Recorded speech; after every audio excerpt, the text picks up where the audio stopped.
మార్గశిర మాసం ఆధ్యాత్మిక విశేషం.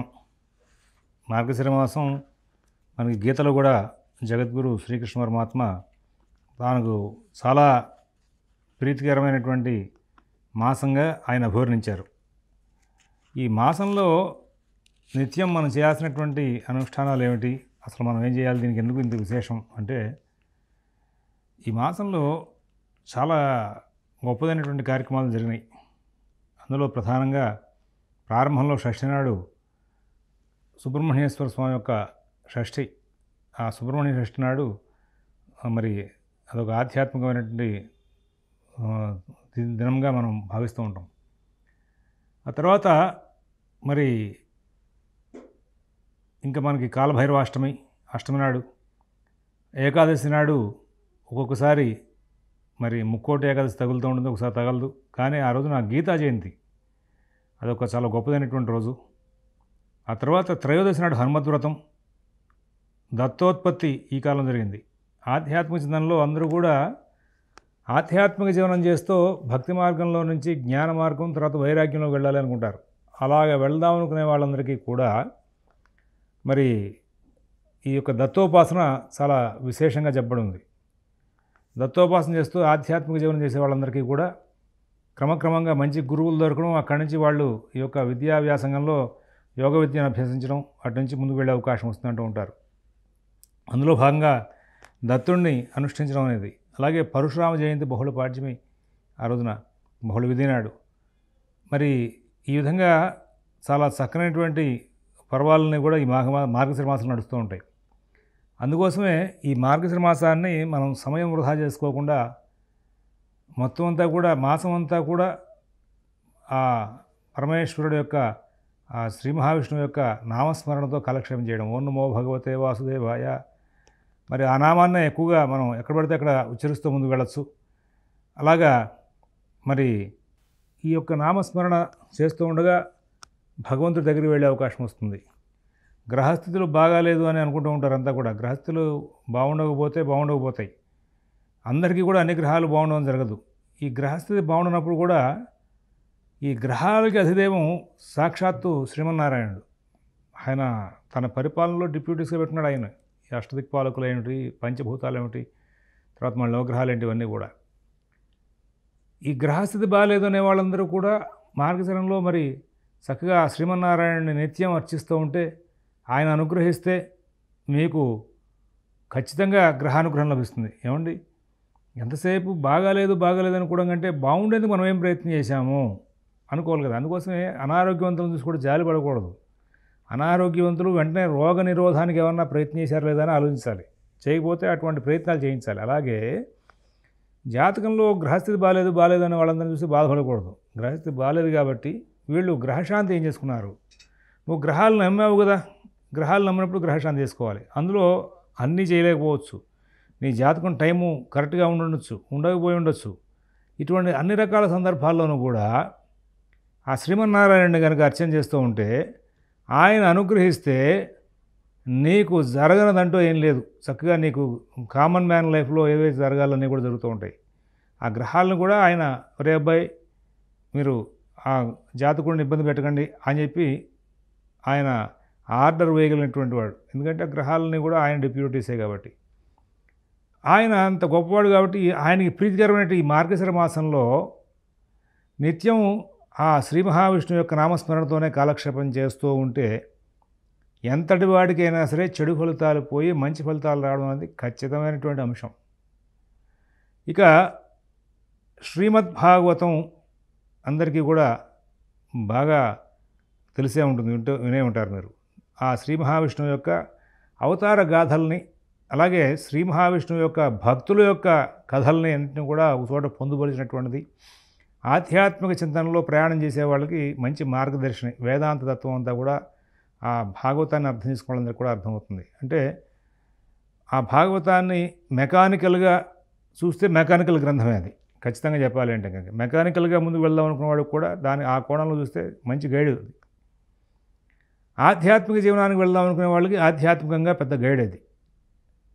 మరి బ్రహ్మవేదాంతం సాధించాలి అనుకునే వాళ్ళకి ఫస్ట్ మనం వెళ్ళాల్సిన ప్రయత్నాలన్నింటినీ కూడా మార్గాలు అందులో కనబడుతూ ఉంటాయి.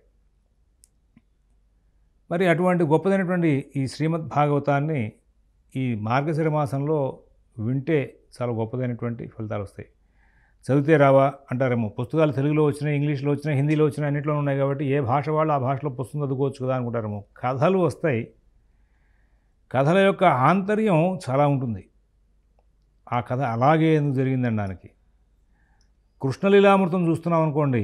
కృష్ణలీలామృతంలో మరి ఆయన యొక్క కథాగమనం అంతా కూడా దానికి మూలాలు ఎక్కడి నుంచి వచ్చినాయి అని దాన్ని చూస్తే మనకి బ్రహ్మవైవర్త పురాణంలో ఉన్నటువంటి గోలోక ఖండం అంతా కూడా వివరణిస్తూ ఉంటుంది అక్కడ. అటువంటివన్నీ తెలియాలి అంటే కనుక ఒక ప్రవచనకర్త శ్రీమద్ భాగవతాన్ని ప్రవచనం చేస్తూ ఉన్నప్పుడు ఆ శ్రీమద్ భాగవత ప్రవచనాన్ని కనుక మనం శ్రవణం చేస్తే ఆ ప్రభావంగా భాగవతంలో ప్రతి అంశానికి సంబంధించినటువంటి విశేషాలని కూడా వస్తూ ఉంటాయి. 7 రోజుల్లో భాగవతం అంతా కూడా చెప్తూ ఉంటారు. ఇంకా మీకు అవకాశం కుదిరితే కనుక మంచి ప్రవచకుడిని పెట్టుకుని, మంచి పండితుడిని పెట్టుకుని నెల రోజులు కూడా పూర్తి స్థాయిలో ఆయన యొక్క ప్రవచనం వింటూ ఆ వేదాంత తత్వం, ఒక కపిల గీతలు ఉన్నాయనుకోండి, అవి చెప్పడానికి ఒక నెల రోజులైనా సరిపోదు. ఆ రాధాతత్వం చెప్పాలి అంటే కనుక ఖచ్చితంగా నెల రోజులు చెప్పినా కానీ పూర్తవదు. మంచి మంచి పండితులు ఉన్నారు దానికి తగ్గటువంటి వాళ్ళు. సామవేదం శర్మ గారు కానీ, మద్దులపల్లి దత్తాత్రేయ శర్మ గారు కానీ, ఇట్లాంటి వాళ్ళందరూ కూడా మంచి మంచి గురువుల దగ్గర అభ్యాసం చేసి ఆ తత్వాన్ని వాళ్ళు బోధించగలిగినటువంటి వాళ్ళు. అటువంటి వాళ్ళు ఇంకా మనకు అదృష్టవశాత్తు ఇంత ఘోర కలిలో కూడా అటువంటి పండితులు ఇంకా ఉన్నారు, ఇంకా తయారవుతున్నారు. ఇప్పటికి ఇంకా కూడా జగద్గురువుల యొక్క పీఠాల్లో వాళ్ళ యొక్క సహకారం ద్వారా అటు శృంగేరి వారు కానీ, ఇటు కంచి వారు కానీ వాళ్ళ దగ్గర వేదాంత విద్యను అభ్యసిస్తూ మొన్న మధ్యన కరోనా సమయంలో టీటీడీ వాళ్ళ పుణ్యమా అని చెప్పేసి కుప్ప విశ్వనాథ శాస్త్రి గారు మనందరం చూసాం. చాలా గొప్పదైనటువంటి ఆధ్యాత్మిక రహస్యాలని ఆయన భగవద్గీత ద్వారా చెప్పారు. మామూలుగా ఇచ్చినటువంటి ఉపన్యాసం కాదు అది. అటువంటి ఎందరో పండితులు ఇంకా ఉన్నారు. అటువంటి పండితుల సహకారంతో ఈ శ్రీమద్ భాగవతాన్ని కనుక ఈ యొక్క మార్గశిర మాసంలో శ్రవణం చేస్తే, భాగవతం చదవడం వేరండి, చదివితే కథల వరకు తెలుస్తాయి. భాగవతంలో రహస్యం తెలియాలంటే అక్కడ వేదాంత శాస్త్రం చదువుకున్న వాళ్ళు మాత్రమే చెప్పాలి దానికి అర్హత. అటువంటి గొప్పదానైనటువంటి వాళ్ళు ఎవరైనా సరే ఆ భాగవతాన్ని ప్రవచనం చేసినప్పుడు వెళ్ళి శ్రవణం చేయడం ఈ మార్గశిర మాసంలో చాలా విశేషం. నీకు శక్తి ఉంది, చక్కగా మంచి పండితుని పెట్టుకుని చక్కగా సప్తాహం చేస్తావో, నెల రోజులు చెప్పించుకుంటావో చక్కగా చెప్పించుకో. అలాగా ఆ ఆధ్యాత్మిక మార్గంలో ఈ శ్రీమద్ భాగవతాన్ని కనుక అందరం ఈ యొక్క మార్గశిర మాసాన్ని సద్వినియోగం చేసుకుంటూ ముందుకు వెళ్తే చాలా విశేషంగా ఉంటుంది. ఇక్కడ ఈ మాసంలో ప్రత్యేకించి స్వామివార్లందరూ కూడా, అంటే మన యతీశ్వరులు కాషాయ వస్త్రాలు ధరించి మరి వాళ్ళు దండకమండలాలు ధరించి ఉంటారు కదా, ఆ యతీశ్వరులందరూ కూడా ఈ మార్గశిర మాసంలో శ్రీమద్ భాగవత శ్రవణం చేస్తూ ఉంటారు. వాళ్ళు కూడా వాళ్ళ దగ్గరికి వచ్చేటువంటి భక్తులందరికీ కూడా శ్రీమద్ భాగవత కథలను ఉపన్యాస రూపంలో చెప్తూ వాళ్ళందరికీ కూడా వాటి విశిష్టాలు తెలియజేస్తూ ఉంటారు. యతీశ్వరుల్ని సాక్షాత్తు నారాయణ స్వరూపంగా చూడాలి. వాళ్ళు సాక్షాత్తు నారాయణ స్వరూపమే. మరి ఎదురుకుండా నారాయణ స్వరూపంగా కనబడుతున్నటువంటి యతీశ్వరుణ్ణి ఈ మార్గశిర మాసంలో వెళ్ళి నమస్కారం చేసుకుని ఆయన ఆశీర్వచనం తీసుకుంటే ఎంత గొప్పగా ఉంటుంది చెప్పండి. మన కమ్యూనిటీలో ఇవాళ రోజున యతీశ్వరులని గౌరవించడం, సత్కరించడం అనడానికి కూడా ఒక బ్రాండ్ వాల్యూ చూసుకోవడం అనేది ఒకటి అలవాటు అయిపోయింది. సాధారణ స్థాయి యతీశ్వరుడు కనబడితే వెళ్ళి ఆయనకు నమస్కరించి ఆయన సాధారణంగా ఆహ్వానించి కూర్చోబెట్టి ఆయనకి చేయడం అనేది అలవాటు పోయింది. ఏదైనా ఒక బ్రాండ్ వెనకాల ఉండి అటువంటి వాళ్ళు వస్తేనే వాళ్ళని చూడడానికి వెళ్ళడం, వాళ్ళని పలకరించడం, వాళ్ళతో మాట్లాడడం, అదొక క్రెడిట్గా ఫీల్ అవ్వడం అనేది అలవాటైంది. మరి మన ఆధ్యాత్మిక సమాజానికి, సనాతన ధర్మానికి వేద పురుషులు, వేదం చదువుకున్న పండితులు ఎంత మూలమో, వేదశాస్త్రాలు చదువుకున్న పండితులు, అలాగే యతీశ్వరులు కూడా అంతే మూలం. వాళ్ళు ధర్మ ప్రవచనాలు చేసుకుంటూ వెళ్తూ ఉంటారు. ధర్మాన్ని ఎక్కడ పెడితే అక్కడ వాళ్ళు అన్ని సందర్భాలకి కూడా సమానమైనటువంటి న్యాయంతో వాళ్ళు అక్కడ ప్రచారం చేసుకుంటూ వెళ్తూ ఉంటారు. అటువంటి యతీశ్వరులని మనం చాలా గొప్పగా గౌరవించాలి. వాళ్ళకి వెనకాల ఏదైనా పీఠం ఉందా, ఆ పీఠం తాలూకు వాళ్ళకి ఏమైనా ఆశ్రమాలు ఉన్నాయా, వాళ్ళ ఆశ్రమం తాలూకు వాళ్ళకి ఇవన్నీ చూసి వాళ్ళని మాత్రం గౌరవించాలనుకోకూడదు. ఈ ఆశ్రమాల్లో కూడా ఇంకా పెద్ద పెద్ద ఆశ్రమాలు వాళ్ళు వస్తే చేసేటువంటి గౌరవ మర్యాదలు, వెళ్ళేటువంటి విధానంలో మానసిక వ్యవస్థ వేరుగా ఉంటుంది. మళ్ళీ చిన్న చిన్న స్థాయి వాళ్ళు వస్తే వెళ్ళే విధానంగా తేడా కనబడుతోంది. ఇది సమాజంలో మనం ప్రత్యక్షంగా చూస్తున్నాం ఇది. కానీ యతీశ్వరుడు ఎవరైనా సరే వస్తే యతీశ్వరుడిని అందరినీ కూడా సమాన దృష్టితో మనం చూసి గౌరవించడం అనేది అలవాటు చేసుకోకపోతే సమాజంలో ఈ సనాతన ధర్మం బాగా బలంగా తయారవుతుంది అనడానికి అవకాశం కుదరదు ఎప్పటికైనా సరే. ఎందుకంటే ఈ భేద బుద్ధి అందరిలో చూపిస్తావుగా, ఇంక రేపొద్దున పండితుల్లో చూపిస్తావు, యతీశ్వరులను చూపిస్తున్నవాడు పండితుల్లో కూడా చూపించడం ప్రారంభం చేస్తావు, ఇంకా ఏముంటుంది సమాజంలో మనకి. కాబట్టి ఇక్కడ అదొక మార్పును తీసుకోవాల్సిన అవసరాలు కనబడుతున్నాయి. మనకి కమ్యూనిటీ చిన్నదైనప్పటికీ కూడా జైన్ కమ్యూనిటీలో చూడండి, వాళ్ళు సమాజం మనకి నిలబడాలి గట్టిగా అంటే కనుక ఆ జైన గ్రంథాలను ప్రవచనం చేసేటువంటి పండితుల్ని, అలాగే వాళ్ళు ఆ జైన సంబంధమైనటువంటి యతీశ్వరులని వాళ్ళు చేసేటువంటి గౌరవం అసాధారణంగా కనబడుతూ ఉంటుంది. వాళ్ళు ఒక ఊరు దాకా వస్తున్నటువంటి యతీశ్వరుల్ని రిసీవ్ చేసుకోవడం, ఆ ఊరిలో వాళ్ళు ఉన్నంతకాలం వాళ్ళకి కావాల్సినటువంటి ఏర్పాట్లు చూడడం, వాళ్ళ దగ్గర ఒక మనుషుల్ని సర్వీస్ కోసం అంటే పెట్టడం, మళ్ళీ అక్కడి నుంచి వాళ్ళు బయలుదేరి వేరే ఊరికి వెళ్తుంటే ఆ ఊరికి కనెక్ట్ చేసి అక్కడ బాధ్యతగా అప్పచెప్పడం వరకు కూడా బాధ్యతలు తీసుకుంటారు వాళ్ళు.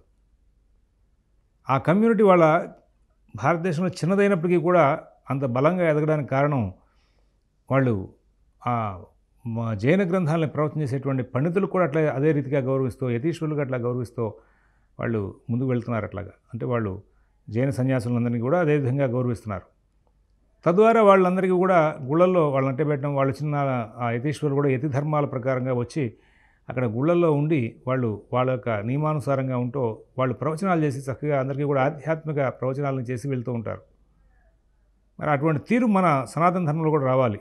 అటువంటి దానికి సాక్షాత్గా నారాయణ స్వరూపంగా చెప్పుకుంటూ వచ్చినాయి గ్రంథాలు. మన గ్రంథాలన్నీ కూడా యతీశ్వరుని సాక్షాత్ నారాయణ స్వరూపంగా చెప్పుకుంటూ వచ్చినాయి. కాబట్టి కనపడని నారాయణ స్వరూపాన్ని మనం పొందాలి అంటే కనుక కనపడుతున్న యతీశ్వరుని నారాయణ స్వరూపంగా భావించి నమస్కరించి అర్చన చేయడం అనేది ప్రారంభం చేసిన నాడే మన మానసిక వ్యవస్థ అటువైపు ప్రయాణించేందుకు అవకాశాన్ని ఇస్తూ ఉంటుంది. అటువంటి గొప్పదైనటువంటి అవకాశాలన్నింటినీ కూడా మనం ఫస్ట్ వ్యవస్థాధర్మంగా, వ్యక్తి ధర్మంగా రెండింటిగా కూడా మన భారతీయ సనాతన ధర్మం చెప్పుకుంటూ వచ్చింది. ఆ రెండింటిని అర్థం చేసుకోవాలి, వాటిని అర్థం చేసుకుని వాటిని అమలు చేయాలి. అలా చేయాలి అనే దాంట్లో భాగంగా ప్రధానంగా ఆ విలువలను తెలియాలంటే కనుక ఇట్లాంటి మార్గశిర మాసంలో ఆ శ్రీ మహావిష్ణువు యొక్క అవతార గాథలు, ఆయన ఎందుకు అవతరించాల్సి వచ్చింది, ఆయన మరి ధర్మానికి ఇబ్బంది కలిగినప్పుడల్లా అవతరిస్తూ ఉంటాడు. సంభవామి యుగే యుగే. మరి ఎప్పుడు పడితే అప్పుడు ఆయన అన్నిసార్లు అవతారం ఎందుకు చేశారు, ఎందుకు చేయాల్సి వచ్చింది అంటే అవతరణకి కారణం ఏమిటి అని తెలియాలంటే కనుక వెనకాల జరిగినటువంటి కథలను తెలియాలి, మనకి తెలిస్తేనే జరుగుతుంది. అటువంటి సందర్భంలో భాగంగా మరి ఈ యొక్క శ్రీమద్ భాగవత కథలను కనుక చూస్తే అక్కడ అన్నీ కూడా అదే గ్రంథాన్ని ఎందుకు చదవాలంటే అన్నీ కూడా ఒకచోట పొందుపరిచి ఉన్నాయి. వేదాంత రహస్యాలు కూడా చెప్పుకుంటూ వచ్చినాయి. ఆ శ్రీమన్నారాయణుని శోధించేందుకు వీలైనటువంటి మార్గాలన్నీ కూడా అందులో చెప్పడం ఉన్నాయి. ఒక ధ్రువుడు, ఆ ధ్రువుడు యొక్క చరిత్ర చెప్తున్నప్పుడు ఆ ధ్రువుడు చాలా పసివాడు. అతనికి ఉన్నతమైన స్థానం పొందాలన్నప్పుడు అతను తపస్సు చేద్దానికి కోరిక కలిగితే నారద మహర్షి అతనికి మార్గాన్ని నిర్దేశిస్తారు. నారద మహర్షి మార్గాన్ని నిర్దేశించిన సందర్భాన్ని కనుక అక్కడ ఒక పండితుడు చాలా విశాలంగా విశదీకరించి కనుక చెప్తే దాని మూలంగా మనందరికీ కూడా తపస్సు చేయాల్సిన విధానం ఏమిటి అనేది కూడా మనకు తెలుస్తుంది. ఇవాళ యూట్యూబ్లో చాలామంది చూసేసుకుంటున్నారు, ఎవరు పడితే వాళ్ళు ఉపన్యాసాలు చెప్తున్నారు, ఆ ఉపన్యాసాలు చెప్పినని కూడా అందరూ వినేస్తున్నారు. ఇదంతా వినేస్తూ ఇదంతా నిజమే అనుకుంటున్నారు మీరంతా కూడా. అంతా నిజంగా యథార్థం చెప్పేవాళ్ళు ఉన్నారు అందులో, యథార్థం కాకుండా వాళ్ళకి తెలియని అంశాలను కూడా అక్కడ ప్రస్తావన చేసేవాళ్ళు ఉన్నారు. మీకు అక్కడ ఆ వర్గీకరణ ఎట్లా తెలుస్తుంది, మీకు తెలియదు. కారణం ఏమిటి అంటే ఆ వర్గీకరణకి కొంత నాలెడ్జ్ మీకు ఉంటే కదా, వీళ్ళు కరెక్ట్గా చెప్పారు సబ్జెక్టు, వీళ్ళు కరెక్ట్గా చెప్పలేదు సబ్జెక్టు అనే విషయాన్ని మీకు తెలియాలి అంటే కనుక 100% ఫస్ట్ ఆఫ్ ఆల్ మీకు కొంత నాలెడ్జ్ కావాలి. అందుకోసమే ఇటువంటి ప్రవచనకర్తలు కనుక ఎవరైనా ఉన్నప్పుడు శ్రీమద్ భాగవతం అండి, అయ్యా మేము అరబ్ కంట్రీస్లో ఉద్యోగం చేసుకుంటున్నాం, మీరు మార్గశిర మాసం గురించి గొప్పగా చెప్పారు, బాగానే ఉంది, కానీ మాకు అవకాశం లేదే, నా దగ్గర డబ్బు ఉంది కానీ ఒక ప్రవచనకర్తను తెచ్చుకుని 4 రోజుల పాటు పెట్టుకుని వినేటువంటి ఓపిక లేదు అనేటువంటి మాటలు కనుక ఉండేటైతే, దగ్గర డబ్బు ఉంది, మంచి పండితుని సెలెక్ట్ చేసి అరబ్ కంట్రీస్ తీసుకెళ్ళిపోయి అక్కడే నీతో పాటు ఇంకో 10 మందికి ఉపదేశం చేయించు. లేదు, ఈ ప్లాట్ఫారంలోనే, ఇదే ప్లాట్ఫారం శ్రీచక్ర ఛానల్లో సామవేదం షణ్ముఖ శర్మ గారి శ్రీమద్ భాగవత ఉపన్యాసాలు గతంలో ఆయన విజయవాడలో శివరామకృష్ణ క్షేత్రంలో చేసినప్పుడు మన ఈ ఛానల్ వాళ్ళు మొత్తం అంతా కూడా తీసి లైవ్ ఇచ్చారు, పొందుపరిచారు. అందులో ప్లేలిస్ట్లోకి వెళ్తే దొరుకుతుంది. చక్కగా నెల రోజులు కూడా పూర్తిగా వినండి. భాగవతం మీద కొంత అవగాహన వస్తుంది. 1-2 సార్లు 2-3 ఉపన్యాసకుల యొక్క ఉపన్యాస ధోరణి వినాక మీకు ఏమనిపిస్తుందంటే మీకు ఎక్కడైనా అధ్యయనం చేద్దాం అనిపిస్తుంది. భాగవతం ఒక అధ్యయన గ్రంథం అండి. శ్రీమద్ భాగవతాన్ని ఆ విధంగా అధ్యయనం చేయాలి. ఆ సందర్భంలో మీకు చాలా మటుకు మంచి మంచి విశేషాలని కూడా తెలుస్తాయి. ఆధ్యాత్మిక చింతనలో ఒక జపం ఏమిటి, పూజ ఏమిటి, ఆ పూజలు చేయాల్సిన విషయాలు ఏమిటి, ఇంకా అక్కడ ఎవరైనా సరే ఉపన్యాసం చెప్పేటప్పుడు చెప్పానే శ్రీమద్ భాగవతం వారం రోజుల్లో పూర్తవుతుందని దాన్ని పూర్తిగా విశ్లేషణ చెప్పాలంటే కనుక భాగవతం మొత్తం విశ్లేషించి కనుక చెప్పుకుంటూ నెల రోజుల పాటు చెప్తే మన ఆధ్యాత్మిక జీవనానికి సంబంధించినటువంటి వేదాలు, శాస్త్రాలు, పురాణాలు, ఇతిహాసాలు, వాటితో వచ్చేటువంటి సంస్కారాలు, యజ్ఞాది క్రతువులు, వాటిలో ఉన్నటువంటి రహస్యాలు అన్నీ కూడా సవిస్తరంగా చెప్పుకుంటూ వెళ్ళచ్చు. అటువంటి గొప్పదైన గ్రంథం. ఇందాక మీకు ఒక మాట చెప్పాను, అది ఆధ్యాత్మికంగా చూస్తే ఆధ్యాత్మిక గ్రంథం కాదు, అది మెకానికల్గా చూస్తే మెకానికల్ గ్రంథమే, ఏమీ అనుమానం లేదు అందులో. అటువంటి గొప్పదైనటువంటి నా గ్రంథం. దీంతోపాటు శ్రీమద్ భగవద్గీత కృష్ణ పరమాత్మ చెప్పాడు. అటువంటి భగవద్గీతని ఈ మార్గశిర మాసంలో మీరు తెలుసుకోవడం కాదండి, తెలుసుకోవడం అనే కార్యక్రమం మాత్రం కేవలం వినడం, లేకపోతే ఘంటసాల గారితో బాలమురళి గారితో పెట్టుకుని విందాం అనేటువంటి మాటలు కాదు కావాల్సింది. ఇక్కడ ఆ శ్రీమద్ భగవద్గీతని మీరు నిత్యం పారాయణ చేయండి, అర్థమైనా అర్థం కాకపోయినా పారాయణ చేస్తూ ప్రతిరోజు కూడా ఈ మార్గశిర మాసం అంతా కూడా ఎవరైనా గురువుల దగ్గర దాని విధానం చెప్పించుకోండి. ఇందాక శ్రీమద్ భాగవతం గురించి ఒక మాట చెప్పాను. తెలుగులో, ఇంగ్లీష్లో, హిందీలో దొరుకుతున్నాయి కానీ చదివితే దానిలో ఉన్నటువంటి కథలు అర్థమవుతాయి తప్పితే దానిలో ఉన్న రహస్యం అర్థం కాదు అని. అది వక్రీకరించి చూసారా వక్రభాష్యం వస్తుంది, సవ్యంగా చూసారా, గౌరవంగా చూసారా, మీకు కొంతవరకు కథ అర్థమవుతుంది. కానీ అలాగే ఈ భగవద్గీతను కూడా ఈ మార్గశిర మాసంలో సద్గురువుల చేత ఉపదేశం చక్కగా ఇక్కడ కూర్చోబెట్టి ఈ 30 రోజుల్లోనూ దానికి సంబంధించినటువంటి చక్కగా ప్రతి శ్లోకానికి అర్థం చెప్పుకుంటూ ముందుకు వెళ్తే చాలా విశేషమైనటువంటి రహస్యాలు బయటకు వస్తాయి. ఈ మార్గశిర మాసంలో ఆధ్యాత్మిక జీవనంలో భాగవతం, భగవద్గీత రెండింటి మీద కనుక శోధన చేసుకుంటూ ముందుకు వెళ్తే అద్భుతమైనటువంటి పరిజ్ఞానం లభిస్తుంది. భక్తి మార్గంలో ఉన్నటువంటి వాళ్ళకి ఇటువంటి జ్ఞాన మార్గంలో ప్రయాణం చేయాలి అంటే కనుక భాగవతం, భగవద్గీత రెండే ప్రధానంగా తేలిగ్గా తీసుకువెళ్ళేటువంటి వాహనాలు. అటువంటి భాగవతం, భగవద్గీతల గురించి కనుక పూర్తి స్థాయిలో అధ్యయనం సవిస్తరంగా సవివరంగా గురువుల దగ్గర ప్రవచనం జరుగుతుంటే వింటే కనుక వాటి మూలంగా మీ మానసిక వ్యవస్థ ఈ జ్ఞాన మార్గంలో శోధనలో ఉన్నందుకు మీకు చక్కటి ఫలితాలు వస్తాయి. రోజు గుడికి వెళ్ళి విగ్రహాన్ని చూసి నమస్కారం చేసి అక్కడ పెట్టే ప్రసాదం తింటే వచ్చేటువంటి విధానం మంచిదే, అది కూడా కావాల్సిందే. అలా వెళ్ళగా ఇదేంటో తెలుసుకుందాం రా, మనం వెంకటేశ్వర గుడికి వెళ్తున్నాం, ఆయన పెట్టే లడ్డు బాగుంది తింటున్నాం, అక్కడ ఇచ్చే వడలు బాగుంటున్నాయి తింటున్నాం, కానీ అసలు ఈ వెంకటేశ్వర స్వామి ఎవరు, దీని గురించి పూర్తి తెలుస్తున్నాం అనే కోరిక ఎప్పటికైనా కలిగిందనుకోండి మీకు, ఒకవేళ ఏదో భగవంతుడు అనుగ్రహించి ఆనాడు మీరు వెంకటేశ్వర స్వామి గురించి కథని శోధన చేయడం ప్రారంభం చేశాక దాంతోపాటు మన భారతీయ సనాతన ధర్మానికి సంబంధించినటువంటి పూర్తి స్థాయి ఈ గ్రంథాలను కనుక శోధిద్దామనే కోరిక కలిగినప్పుడు మీకు జ్ఞాన మార్గంలోకి అప్పుడు ప్రయాణం సాగుతుంది. భక్తి మార్గంలోంచి జ్ఞాన మార్గంలోకి వెళ్తారు. అలా జ్ఞాన మార్గంలోకి వెళ్ళడానికి మార్గశిర మాసం చాలా విశేషమైంది. ఈ మార్గశిర మాసంలో కనుక మీరు నియమబద్ధంగా మంచి ఆధ్యాత్మిక గురువుల ద్వారా భగవద్గీత, భాగవతం రెండు కూడా అందులో ఉన్న రహస్యాలతో సహా చెప్పించుకోవడం. ఇప్పటిదాకా మీకు భాగవతం గురించి చెప్పుకుంటూ వచ్చా. భగవద్గీతలో ఏముందండి, ఆ టైంలో యుద్ధానికి వెళ్ళే సమయంలో చెప్పినటువంటి అంత అర్జెంటుగా ఏం చెప్పాడంటే ఆయన మొత్తం సృష్టి రహస్యాలను చెప్పేశాడు. అక్కడ ఏమి చెప్పలేదండి అంటే ప్రశ్నకి సమాధానం దొరకదు. ఏం చెప్పారని అంటే అన్నీ చెప్పారని చదవండి. ఇందాక మీకు ఒక మాట చెప్పాను నేను, శ్రీమద్ భాగవతం అనేది ఆధ్యాత్మిక గ్రంథంగా చూస్తే ఆధ్యాత్మిక గ్రంథం, ఒక దేవతా కథల సంపుటిగా చూస్తే దేవతా కథల పుస్తకం, ఒక చందమామ వాల్మీకి లాంటిది. అది ఒక వేదాంత గ్రంథంగా చూస్తే వేదాంత గ్రంథం కాదయ్యా, ఇది పూర్తిగా కర్మకాండని ప్రేరేపించినటువంటి మెకానికల్ గ్రంథం అంటే మెకానికల్ గ్రంథమే. అదే తీరులో శ్రీమద్ భగవద్గీత కూడా మీరు ఏ కోణంలో చూస్తే ఆ కోణంలోనే దాని యొక్క విశేషాలు కనబడుతూ ఉంటాయి. అందుకోసమే విదేశీయులు ఈ మధ్యకాలంలోనే బిజినెస్ మేనేజ్మెంట్లో కూడా ఒక సబ్జెక్ట్గా పెట్టారని చెప్పేసి మనం కూడా విన్నాం. మనిషి తన క్యారెక్టర్ మొత్తం అంతా కూడా ఒక సరైన మార్గంలో బిల్డప్ చేసుకోవడానికి ఉపయోగపడుతుంది. చక్కగా అందులో అన్ని రకాల మార్గాలు చెప్పుకుంటూ వచ్చాడు. ప్రశ్న సమాధానం కూడా అందులోనే ఉంటూ ఉంటాయి. ఉదాహరణకి ఇవాళ చాలామంది ఆధ్యాత్మిక జీవితంతో అనే పేరుతో సన్యాసం, బ్రహ్మచర్యం అనే పేర్లతో ముందుకు వెళ్ళిపోతున్నారు. చాలా కొత్తగా వచ్చినటువంటి నవీన ఆధ్యాత్మిక కేంద్రాల్లో జరుగుతున్నటువంటి నవీన ఆధ్యాత్మిక గురువులు బోధిస్తున్నటువంటి విధానంలో ఇదే తీరును కనుక మనం ప్రశ్నించుకుంటూ వెళ్తే మన ఆధ్యాత్మిక గ్రంథాలు, సనాతన గ్రంథాలు చాలా విశదీకరించి చెప్పుకుంటూ వచ్చినాయి. అలా విశదీకరించి చెప్పుకొచ్చినటువంటి అంశాలన్నింటినీ కూడా గీతలో చెప్పాడు. మరి గీత అనేది, భగవద్గీత అనేది వేదాంత గ్రంథం కదా, ఇక్కడ ఎందుకు సంసార విషయాలు చెప్పాల్సి వచ్చింది అంటే అవసరం కాబట్టి వర్ణాశ్రమ ధర్మాలన్నీ కూడా చెప్పినాయి. మన భారతీయ సనాతన గ్రంథాలు అన్నీ కూడా ముగింపు విషయాలకు వచ్చేసరికి వర్ణాశ్రమ ధర్మాలు, వర్ణధర్మాలు, ఆశ్రమ ధర్మాలు అన్నింటినీ చెప్పుకుంటూ వచ్చినాయి. అందులో కర్మ సన్యాసం 2 యోగాలు చెప్తాడు. నేను ఇప్పుడు ఒక ఉదాహరణ మాత్రమే చెప్తున్నాను. ఇక్కడ కర్మయోగంలో కర్మ చేయడాన్ని ప్రేరేపణ చేసుకుంటూ వస్తాడు. కర్మ సన్యాసంలో కర్మను వదిలేయడానికి ప్రేరణ చేసుకుంటూ వస్తాడు.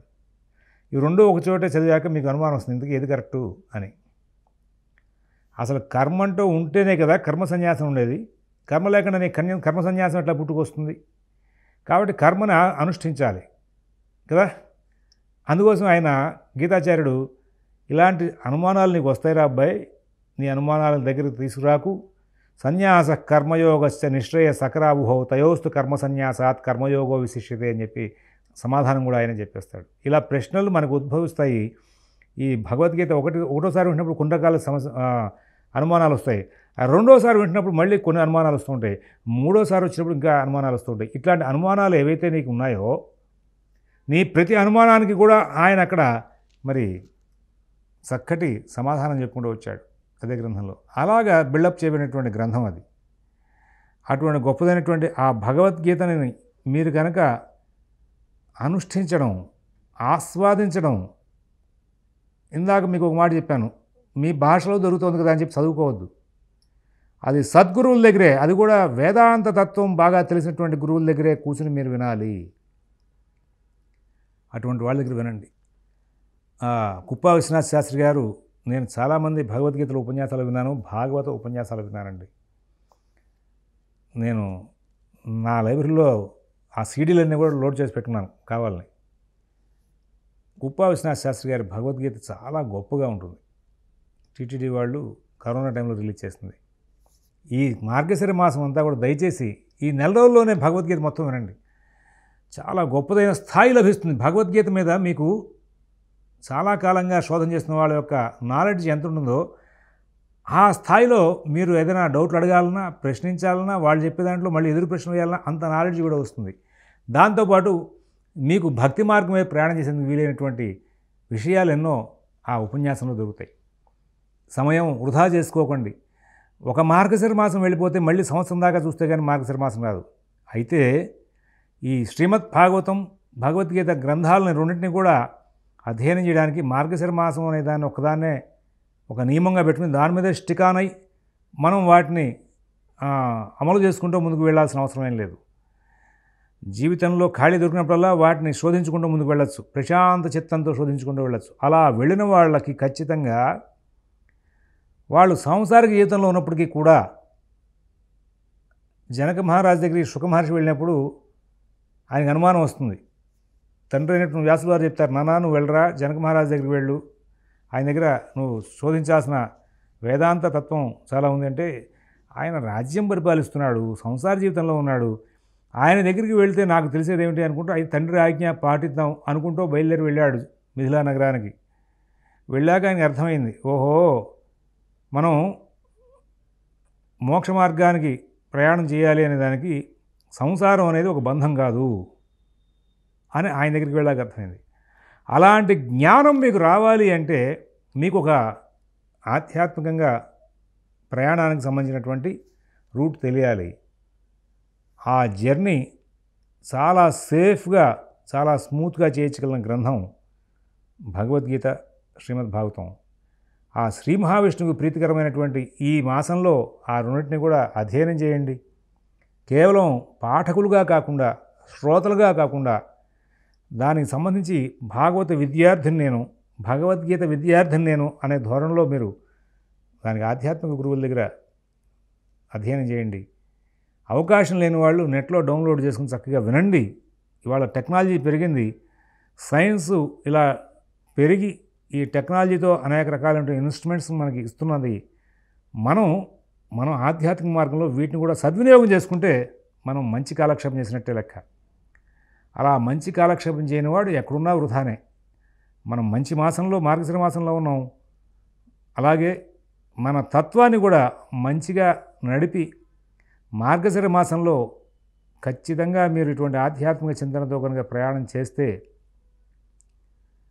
మన భారతీయ సనాతన ధర్మానికి చాలా లోతైనటువంటి అర్థాలని ఇచ్చేటువంటి విషయాలు ఎన్నో ఉన్నాయి. వాటన్నిటిని కూడా తెలుసుకుని ముందుకు వెళ్ళడానికి మార్గం ఏర్పడితే మీరు చాలా యోగులవుతారు.